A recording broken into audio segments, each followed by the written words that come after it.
A situação envolvendo os Yanomami hoje, ela quase que vem como um trágico exemplo da minha afirmação de que existe um clube da humanidade que se beneficia com uma narrativa de que nós somos universalmente uma humanidade e que somos, digamos, pelo menos do ponto de vista propositivo, iguais. Só que esse clube é exclusivo e tem uma sub-humanidade que nunca vai ser admitida nesse clube. Os Yanomami são uma parte dessa sub-humanidade. Assim como outras comunidades brasileiras, que são alvo de violência constante do aparelho do Estado, são também sub-humanidades. O escritor intelectual Ailton Krenak não acredita na concepção de que todas as pessoas são iguais e todos fazemos parte de uma humanidade abstrata. Para ele, as múltiplas formas de violência que os povos originários enfrentam desde o início da colonização são uma prova de que o Clube dos Humanos com os mesmos direitos definitivamente não é para todos. Os Yanomamis, que hoje vivem uma crise profunda depois de 4 anos de avanço do garimpo ilegal e de recusa do governo Bolsonaro em manter políticas de saúde e garantir a integridade da terra indígena, são vistos como parte de uma sub-humanidade, ele diz. Na nossa conversa, ele critica a ignorância de boa parte dos brasileiros em relação à Amazônia e seus povos originários e afirma que, mesmo entre os que se importam com o que acontece no bioma, os indígenas tendem a despertar menos preocupação que o desmatamento e seus vínculos com o aquecimento global. O Ailton, um dos mais importantes líderes indígenas da história do país e autor do best-seller Ideias para Adiar o Fim do Mundo e De A Vida Não É Útil, lançou no fim de 2022 Futuro Ancestral.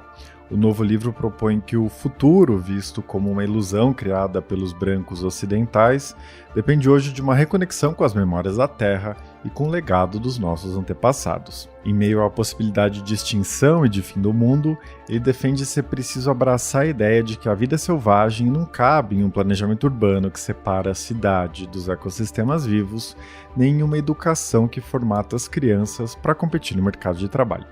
Em resumo, a gente precisa de menos molde e mais invenção. Eu sou Eduardo Sombini e este é o Ilustríssima Conversa.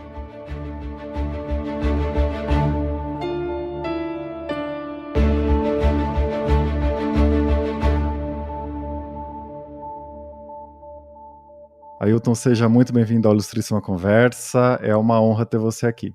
Boa noite, obrigado, Eduardo. Bom, eu queria começar tratando da situação, estarrecedora dos Yanomamis.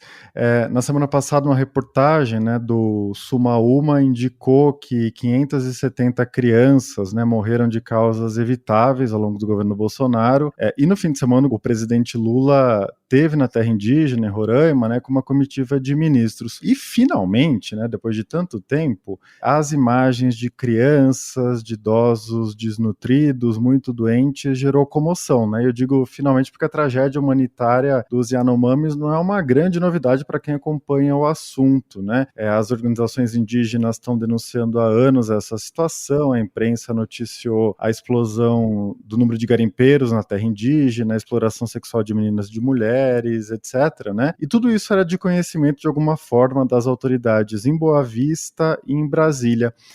Eu queria te pedir, para tentar refletir um pouco sobre como a gente chegou a esse ponto, porque parece que a gente está diante de um projeto de extermínio, ou pelo menos de um descaso muito consciente. E o que ele diz, do lugar dos povos originários na sociedade brasileira hoje? Essa situação atual envolvendo o povo Yanomami, ela nos remete a 40 anos atrás, quando a Cláudia Andujar registrou a tentativa de abertura da Perimetral Norte, atravessando o território Yanomami em direção à Venezuela, no regime militar, e que causou um dano irreparável à população Yanomami, que há 40 anos atrás estava, digamos, na sua situação muito mais própria dentro da floresta, e que aquela parte do território que as obras de engenharia alcançou, eles conseguiram causar um dano terrível à vida do povo Yanomami, irreparável. E nós voltamos a revisitar aquele mesmo cenário de guerra e destruição como já foi reportado, inclusive, pelo diretor da CESAI, que é um indígena e que teve um olhar muito especial sobre aquele quadro, porque ele pôde entrar apoiado pela equipe do governo, que foi agora a Terra Yanomami, e o Weibe, ele se referiu àquela situação como uma situação de guerra. Não é exagero, é apavorante, mesmo para quem acompanhou nos últimos 20, 30 anos as constantes denúncias sobre a invasão garimpeira da terra Yanomami, o fato de nos últimos, digamos, 6, 8 anos, esse número ter explodido dessa maneira e terem praticamente dominado a maioria dos núcleos Yanomami dentro da floresta. Quer dizer, algumas poucas aldeias ficaram fora da rota de destruição do garimpo. A grande maioria das aldeias Yanomami, elas ficaram confinadas em espaços dominados pelo garimpo.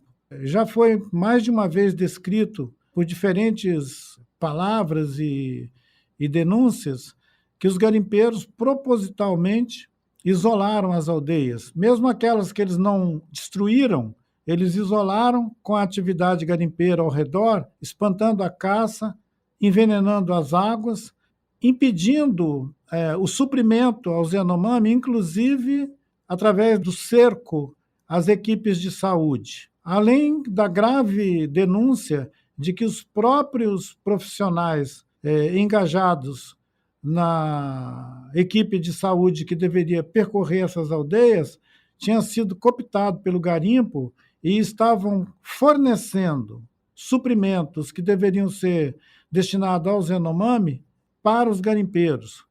Como foi, por exemplo, o caso de medicamentos que era para ser entregue nos postos de atendimento aos Yanomami e que foram desviados para assentamentos garimpeiros, né, para as bases do garimpo. No mês de junho do ano passado, eu estive, junto com alguns outros colegas, num evento dentro da terra Yanomami, fora do controle do garimpo, onde nós fomos comemorar, a convite do Davi Yanomami, da Associação Rutucara do Povo Yanomami, os 30 anos de demarcação da terra Yanomami. Foi uma situação muito constrangedora, porque ao mesmo tempo que a gente estava ali para celebrar os 30 anos de reconhecimento e demarcação do território Yanomami, nós escutávamos denúncias dos Yanomamis que vieram das outras localidades sobre a invasão das suas casas, a violência contra os seus familiares. Alguns deles já traziam nos seus corpos a marca dessa violência. Felizmente, aqueles que acorreram ao local da cerimônia e com os quais a gente permaneceu 4, 5 dias, nenhum deles foram atingidos diretamente no seu corpo pela situação da tragédia de fome e ataques mesmo, né? Ataques armados dos garimpeiros feitos contra os Yanomami. Mas eu já pressentia, em junho, que a situação dos Yanomami tinha se deteriorado de uma maneira tão veloz e tão irreparável que, se não tivesse uma ação tão eficaz e imediata do governo que está assumindo agora, e eu acho que o presidente Lula alcançou o sentido dessa urgência, porque ele foi pessoalmente a Roraima. Eu, assim como você e outras pessoas à distância, estamos escutando relatos que deixam a todos nós impressionados com o fato de um governo ter sediado um território e tentado sufocar um povo dentro da floresta. E agora, para além do número de pessoas que morreram durante o governo do Bolsonaro, está sendo revelado também o fato da destruição do território Yanomami, da vida das pessoas Yanomami, mas também do território, sendo que parte desse território vai ficar irrecuperável nos próximos, talvez, 30, 40 anos, sem que eles possam voltar a fazer o uso da água e de outros suprimentos que os Yanomami tiravam da terra. Já foi dito que em volta das áreas mais habitadas pelos Yanomami não tem mais caça, ela foi desbaratada. Em muitos casos, obviamente, ela serviu de comida para os garimpos, né? Mas também elas fugiram, porque a fauna não vai ficar num lugar o tempo inteiro sujo, com fedor de diesel, de gasolina, de querosene, com disparo de armas, com um cenário de guerra, como já foi mencionado. Os animais selvagens, os animais de dentro da floresta, eles sabem habitar o lugar da floresta limpo, assim como os Yanomami. Se isso está revelado no corpo dos Yanomami com tamanha tragédia, imagina na ecologia daquele território. Já foi dito por um especialista que fala no filme do Bodansky, fala no filme que compara a situação atual da Amazônia com o uso do mercúrio ao evento de Minamata, foi um especialista que disse que o mercúrio pode ficar até 100 anos contaminando uma bacia. Então, quer dizer, a vegetação, os peixes e a água que correm naquelas áreas de garimpo, elas são impróprias para o uso nos próximos, no mínimo, 30 anos. Se não houver uma ação intensa do governo para isolar, inclusive, essas áreas, criando uma espécie de Chernobyl, onde as pessoas vão ter que ficar numa zona fantasma, onde não pode ter gente, os Yanomami podem continuar sendo contaminados por mercúrio. Isso é uma imagem terrível. Quer dizer, mesmo depois que a gente tirar os garimpeiros, se conseguirmos tirar todos esses miseráveis desses garimpeiros de dentro daquele território, se ele fosse isolado imaginariamente, ainda ia restar uma bomba relógio lá dentro, que é a contaminação por mercúrio de todos os cursos d'água no entorno das habitações dos Yanomami, sendo que alguns desses lugares já foram abandonados pelas famílias Yanomami. Eles vão ter que ser orientados a não voltar a esses sítios daqui a 10, 20, 30 anos, depois que os garimpeiros tiverem sido retirados de lá. Isso é uma tragédia. Isso é uma tragédia porque seria como você visitar um lugar onde houve guerras e aquelas minas ficaram enterradas no chão para continuar matando depois da guerra. Com certeza. Ailton, você falou agora, né, dessa tragédia que se repete, a gente sabe dessa ânsia do garimpo ilegal, das condições que eles encontraram no governo Bolsonaro, né, de um apoio tácito ou explícito ao garimpo, mas o que chama atenção também é essa aparente indiferença com a situação humanitária dos Yanomamis, né, porque esses relatos de alguma maneira eles circularam, não com intensidade desde a semana passada, mas existiam indicações já, né, do que estava acontecendo lá, e parece que esse tipo de imagem, esse tipo de relato não gera indignação, comoção, movimento da sociedade civil, etc., né? Você concorda com isso? E você atribui isso a quê, né? A gente pode pensar que isso é um resultado daquela ideia colonial, né, de que os indígenas são matáveis, né, de que são sujeitos inferiores, né, que sempre viveram na precariedade, etc. Então eles não têm os mesmos direitos que os brancos? É uma persistência dessa lógica perversa? Muito provavelmente na consciência, digamos assim, dos brasileiros que vivem no Sudeste, que são formadores de opinião, que têm os meios de comunicação em mãos e que são capazes de promover campanhas, por exemplo, a campanha da emergência climática ou a questão da Amazônia, os Yanomami não representam a mesma, digamos, urgência que qualquer outra questão. Sendo que o mais grave disso é que, para a maioria dessa parte da população brasileira, nem a Amazônia existe. Essa novidade de uma parte dos brasileiros, que eu imagino que não seja mais do que uns 30%, estejam sendo mobilizados a partir das trágicas imagens de destruição do território e da vida Yanomami, ele está, na verdade, sendo puxado pela ideia da emergência amazônica. É como se os Yanomami agora irrompessem de um cenário novo para esses 20%, 30% de brasileiros que estão interessados na questão climática e que percebem o Yanomami como parte desse conjunto de sentidos. Quer dizer, o resto de todos os brasileiros, eles não sabem sequer que existe a Amazônia, Eduardo. Uhum. Eu não tenho visto muitas pesquisas recentes sobre a ideia de Amazônia, mas eu fico imaginando que uma pesquisa bem feita, perguntando para os brasileiros em desigualdades de condição, desde uma pessoa que vive numa favela no Rio de Janeiro, ou na periferia de São Paulo, ou em alguma outra região do Sudeste, perguntando para ele o que é a Amazônia para você. Eu fico imaginando que nós íamos ter um quadro que ia revelar para a gente de que a maioria dessas pessoas sequer sabe onde é a Amazônia. Eles podem se referir a essa região do país como o norte.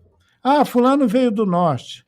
Ah, fulano é do norte. Ou aconteceu alguma coisa no norte. Então é uma alienação da cidadania tão grande que parece que não é especial do Brasil também, porque eu já ouvi que mesmo num país aparentemente privilegiado de informação como os Estados Unidos, a maioria dos americanos não conhece nem o seu próprio território. Então, parece que essa alienação, essa espécie de abismo cognitivo, ele é impresso no DNA dessa gente colonizada, dessa gente estúpida, como diz a canção do Gilberto Gil. Gente estúpida, oh, oh, oh, oh. Faz questão, não consegue enfrentar o tubarão. Quero ouvir! Gente estúpida! Então, assim, tem uma gente estúpida que é capaz de viver num país sem sequer imaginar o corpo do país. O corpo do país. Alguém que não sabe onde é o Rio Grande do Sul, que não sabe onde é o Amapá. Eu já me admirei nos últimos 15, 20 anos de ver jornalistas dizendo que a capital de Roraima é Porto Velho. Você mesmo já deve ter lido matéria onde o sujeito fala de Boa Vista, Rondônia, ou Porto Velho, Roraima. Quer dizer, esses dois territórios, que até a nossa Constituinte de 88 eram territórios nacionais e os governos eram nomeados por Brasília e que só foram transformados, elevados à condição de Estado na Constituinte de 88, Roraima é o mais novo, digamos assim, Estado que saltou da condição de um território longínquo para a condição de um Estado. E o primeiro governador dele foi o ex-presidente da FUNAI, Romero Jucá, nomeado pelo ex-presidente da República, José Sarney. Então, eu acho que se a gente olhar a genealogia da colonização dessa região da Amazônia, nós vamos entender por que os Yanomami devem morrer. Uhum. Um Estado que nasce e que é estruturado para ser governado pelo ex-presidente da FUNAI, ele só pode estar dando uma carta anunciando o fim daquele povo indígena que sempre foi hostilizado pela política indigenista do Estado brasileiro. Não é um fenômeno isolado. O povo Yanomami foi posto de lado na política indigenista do Estado brasileiro. Toda a luta do Davi Copenau Yanomami de denunciar, de vir a Brasília, de fazer reunião com presidentes, ele se reuniu com Sarney, ele se reuniu com Collor, ele se reuniu com Fernando Henrique Cardoso, ele se reuniu com todos os presidentes da República, entregando documentos dizendo que o povo dele estava sendo morto pelos garimpeiros. Então, assim, é uma história de indignação. Eu me admiro muito da persistência, da coragem, da determinação do Davi Copenau Yanomami de estar hoje ainda dirigindo equipes, acompanhando equipes de saúde, inventariando a tragédia do povo dele, com a paciência, com a gentileza de alguém que não era para acreditar mais na promessa de nenhum político brasileiro. Ailton, você falou agora da FUNAI, né? Isso me fez lembrar na sua participação no Roda Viva.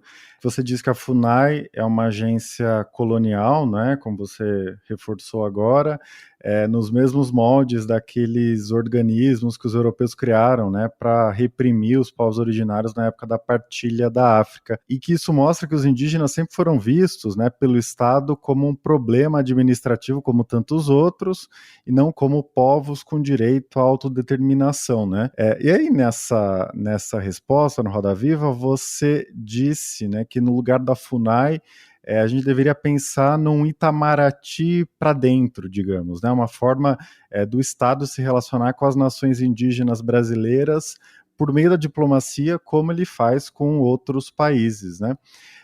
Eu queria que você explicasse um pouco esse raciocínio, né? E se esse seu diagnóstico continua igual, mesmo com a nomeação da Joênia Wapichana na presidência da FUNAI agora, né, no guarda-chuva do Ministério dos Povos Indígenas, comandado pela Sônia Guajajara, a primeira indígena a assumir o comando de um ministério. Eduardo, quando na reta final da campanha, em visita num comício em Belo Horizonte, Minas Gerais, o presidente Lula anunciou publicamente que ele ia criar um Ministério dos Povos Indígenas e que ia pôr uma ou um indígena, um homem ou uma mulher indígena, para dirigir esse ministério, ele abriu uma outra narrativa sobre a relação do Estado brasileiro com os povos indígenas. Isso foi um pouco depois de eu ter afirmado que, historicamente, o Estado colonial brasileiro tinha instrumentos constituídos desde o final do século XIX para segregar e aniquilar o povo indígena, inclusive incorporando essas populações ao que eles chamavam de vida brasileira. Se tornariam todos nacionais. Era inclusive o que o Marechal Rondon, através do Serviço de Proteção ao Índio, propugnava, que um dia todos seriam brasileiros. Ora, essa ideia ela é persistente.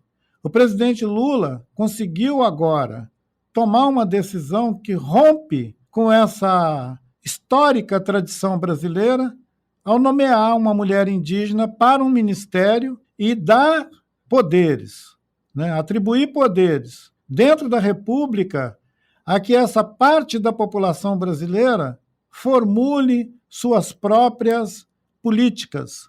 Nós não sabemos como vai ser isso, porque não tem nenhuma semana que esses eventos estão se desdobrando. Talvez seria ingênuo nós acharmos que esse gesto vai alterar a história da relação do Estado brasileiro com as sociedades indígenas, que hoje, no século XXI, nem podem mais ser chamados de nações, porque os acordos internacionais, as convenções, a própria Declaração Internacional dos Direitos dos Povos Indígenas estabelece outros parâmetros de relacionamento dos Estados nacionais com as sociedades indígenas. A Convenção 169, ela trata da questão dos direitos dessas populações nativas que vivem em regiões de conflito, inclusive, com fronteiras nacionais, como é o caso dos Yanomami, que estão com metade da população deles na Venezuela e a outra no Brasil. É uma situação que exigiria, sim, um trabalho de relações internacionais. Eu não sei o que já foi proposto ao governo da Venezuela como contrapartida para que os Yanomami sejam socorridos também do lado de lá da fronteira. Nós estamos falando dos Yanomami como se eles fossem brasileiros. Os Yanomami não estão limitados à fronteira do Brasil. Os Yanomami vivem na Venezuela e no Brasil. Eu gostaria de saber o que está acontecendo com eles. Será que quando os garimpeiros chegam na linha de fronteira, eles param tudo e voltam para casa? Então, tem questões que não estão ainda esclarecidas para mim. Eu me lembro que a última vez que eu conversei com o Davi sobre essa situação, ele me disse que a terra Yanomami estava toda invadida por garimpeiros. E quando ele fala isso, ele não está falando só dos parentes Yanomami que vivem dentro da fronteira do Brasil. Seria interessante verificar isso. Eu acho que continua sendo uma questão de relações internacionais, sim. Mesmo com o Ministério novo, mesmo com a FUNAI, com nova orientação definida pelo presidente Lula, seria importante também que a questão dos povos indígenas que vivem em fronteira, como aqueles que estão ali na fronteira com a Colômbia, onde foram alvo de violência o Bruno e o jornalista inglês, o Dom Phillips. O Dom Phillips. Então, ali é uma fronteira. Uhum. É uma fronteira tão conflagrada quanto a fronteira do Brasil com a Venezuela e outras regiões de fronteira norte da Amazônia.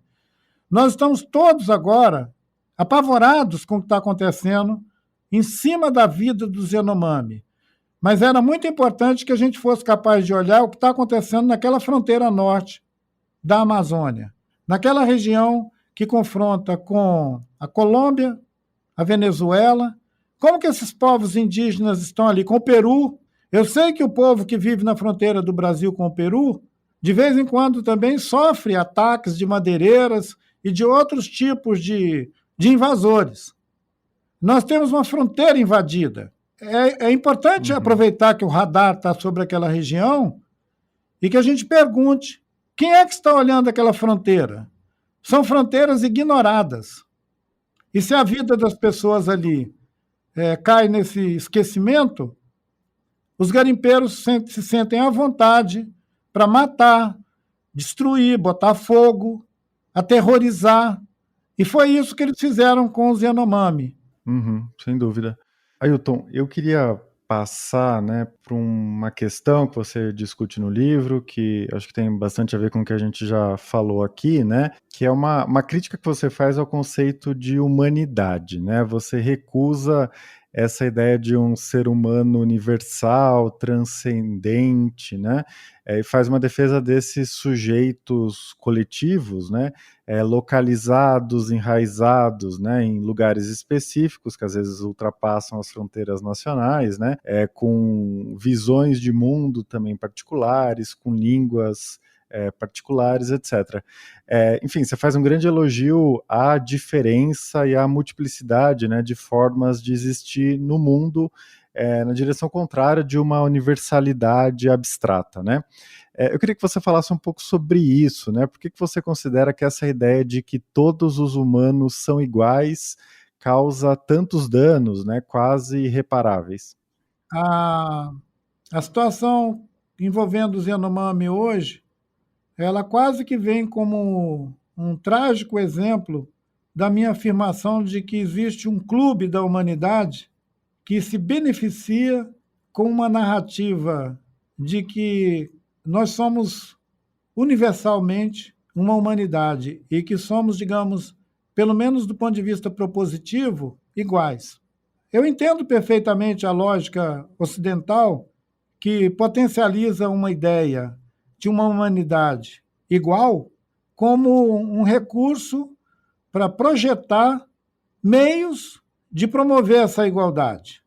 Por exemplo, a Declaração Universal dos Direitos Humanos, os acordos internacionais, todos os instrumentos de governança que os estados que têm poder político, principalmente a partir da Europa e dos Estados Unidos, estruturaram, desde a Segunda Guerra Mundial, coisas como a ONU, a Organização Mundial da Saúde, o Banco Mundial, essas superestruturas que eu já nomeei no meu livro Ideias para Adiar o Fim do Mundo, elas são esteios para manter essa narrativa em pé, de que existe uma humanidade. Se você tem essas estruturas operando, você cria a ilusão de que nós somos todos cobertos por essa igualdade.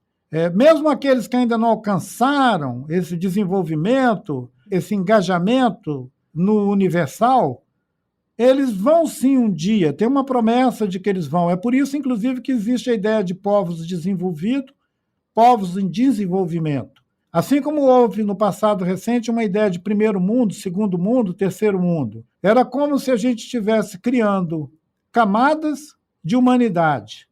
E que quem ainda não chegou lá, espera aí que daqui a pouco você está dentro desse clube. Só que esse clube é exclusivo e tem uma sub-humanidade que nunca vai ser admitida nesse clube. Os Yanomami são uma parte dessa sub-humanidade. É por isso que os brasileiros, em geral, ouviram durante 40 anos denúncias e nunca fizeram nada para que o governo brasileiro tomasse uma decisão, de fato, de proteger a vida dos Yanomami. Porque, em certa medida, eles são a sub-humanidade. Assim como outras comunidades brasileiras, que são alvo de violência constante do aparelho do Estado, são também sub-humanidades. Nós temos muitos coletivos sub-humanos vivendo dentro da sociedade brasileira. E a última crise política que nós estivemos imersos nela, que resultou nessa tragédia de invadir Brasília e um golpe e tudo, a tentativa de um golpe, essa cisão que põe de um lado quase que metade dos brasileiros e do outro, a outra metade, todos os dois desconfiados um com o outro, prontos para puxar o gatilho, incentivados por essa violência institucionalizada, somos também, de certa maneira, uma sub-humanidade. Quando você compara a realidade da América Latina com os Estados Unidos e algumas outras regiões do mundo com a situação da Europa, você vê claramente um quadro de diferentes humanidades, digamos assim. Então, nós estamos mesmo coabitando, ao mesmo tempo, gente que está disponível para ser exterminada e gente que tem o privilégio de formular as chamadas políticas para a humanidade. Um país como o nosso, o Brasil, no contexto da América Latina, fica quase que solitário nessa humanidade para cuidar de si mesmo e ter solidariedade com seus vizinhos. É isso que a gente está assistindo quase que diariamente. Para alguém que está mesmo prestando atenção no que se passa globalmente, nós podemos imaginar que nós estamos no pior dos mundos. Com certeza. Ailton, um dos conceitos, né, mais valorizados no seu pensamento, que aparece bastante no livro, é o de ancestralidade, né? E essa ideia costuma ser vista, né, entre os brancos do Ocidente como um apego irracional, né, dos povos selvagens, entre aspas, ao passado, às tradições, né? Uma recusa a uma atitude cosmopolita, moderna, voltada para o futuro, né? Que é o que é valorizado, né? Então eu queria te perguntar, né? Se o futuro é ancestral, né? Como você diz, como você leva ao título do seu livro, e os brancos costumam desprezar, né, essa ideia de ancestralidade, o que isso significa, né? Significa que os brancos estão fadados a viver presos a um futuro irrealizável, ou alguma coisa diferente? Olha, Eduardo, eu entendo perfeitamente que uma parte dos não indígenas, digamos assim, os brancos ricos, aqueles que se deram bem na narrativa do Ocidente, que conseguiram ficar vivos e ter agora, inclusive, algum poder, eles também têm ancestrais. Foram os ancestrais deles que criaram as condições para que eles estivessem vivos no século XXI. Ou eles são mentecaptos, ou eles estão esnobando os povos que não são da mesma tradição, digamos, ocidental. Não tem ninguém, não tem nenhuma comunidade humana que não teve ancestral. Os italianos têm ancestrais, os romanos foram os ancestrais dos atuais povos que se autonomeiam italianos. E foram durante mais de 1000 anos um império. O povo da América Central teve os maias. Nos Andes, teve o Império Inca. Eles não são ancestrais das pessoas que estão vivendo 200, 500 anos depois deles? É uma genealogia, eu não estou inventando nada, não. Se você perguntar para os 2 príncipes lá da Inglaterra se eles tinham ancestrais, eles vão dizer, claro, e eles eram reis da Inglaterra. Então, que babaquice é essa de dizer que o meu livro, Futuro Ancestral, é uma fabulação de gente que tem saudade de um passado que não existiu? É muito fácil a gente atacar quem tem uma compreensão inovadora sobre o fato da gente estar se constituindo numa sociedade, no sentido de comunidade global no planeta, no fim da sua narrativa, de uma narrativa que está exausta. Nós estamos vivendo uma crise de paradigmas. Eu gostaria que algum filósofo europeu vivo dissesse alguma coisa sobre isso. Os mortos não me interessam, porque eles já morreram há muito tempo.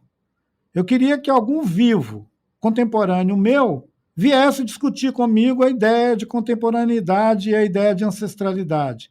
Quando eu digo que o futuro é ancestral, o que eu estou dizendo é que tudo o que nós podemos elencar como recursos para resolvermos a tragédia global que nós vivemos é a herança que os nossos ancestrais nos legaram, seja na cultura, seja na ciência, nisso que a gente chama de tecnologia. Nada disso apareceu como um fenômeno sobrenatural. Eles foram produzidos ao longo da história dessa gente que a gente chama de humanidade, inclusive os equívocos. A gente tem a quem agradecer por isso. São os nossos ancestrais. Uhum. E eu não sei, Eduardo, até agora eu ainda não encontrei nenhuma pessoa razoável que dissesse para mim assim: Krenak, você está alimentando uma ilusão sobre o passado diante de um futuro ameaçador. Eu ainda não encontrei alguém que me dissesse isso. Pelo contrário, eu tenho encontrado jovens em universidades na Europa, no Brasil, na América Latina, dizendo para mim: olha, você chamou a minha atenção para valores que nós já estávamos descartando e que podem ser muito importantes para que a gente consiga sobreviver em tempos de muita privação e de muita dificuldade. Você diz que a gente pode se envolver com os locais onde nós vivemos, ao invés de investir na ideia do desenvolvimento. Então, seria uma covardia alguém dizer que nós vamos resolver tudo isso com tecnologia ou com progresso. Com certeza. E eu queria passar por um ponto que acho que tem muito a ver com o que você falou agora, né? Nessa ideia do antropoceno ser uma era de decadência, né?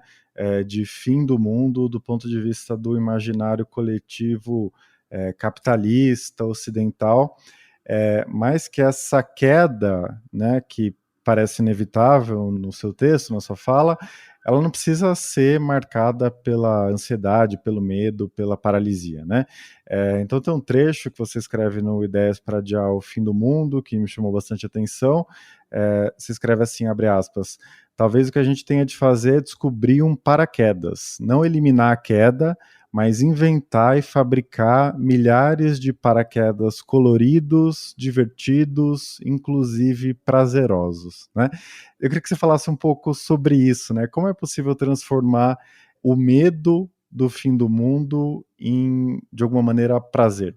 Eu também, Eduardo, me lembro que num desses meus textos eu convoco as pessoas que, ao constatarem que estão diante do deserto, atravessem o deserto. Isso não é desistir, isso é dispor, de certa maneira, da coragem de atravessar o deserto sem saber o que vai acontecer lá dentro. A ideia dos paraquedas coloridos, ele invoca uma subjetividade. Não é exatamente uma convocação para que todo mundo saia por aí criando uma startup para produzir novidades acerca das nossas dramáticas condições sanitárias, de produção de alimento, de suprimento de água. Mas é uma poética sobre a vida. Invocar a vida como uma potência incontida, incontrolável, e que não está limitada à experiência do homem, do humano. A vida transcende as nossas ideias especistas. A vida não é humana, a vida não é exclusiva dos humanos e nós não contemos a vida. A vida está além da gente. Então, se todos nós desaparecermos como espécie humana, a vida continua, a vida segue.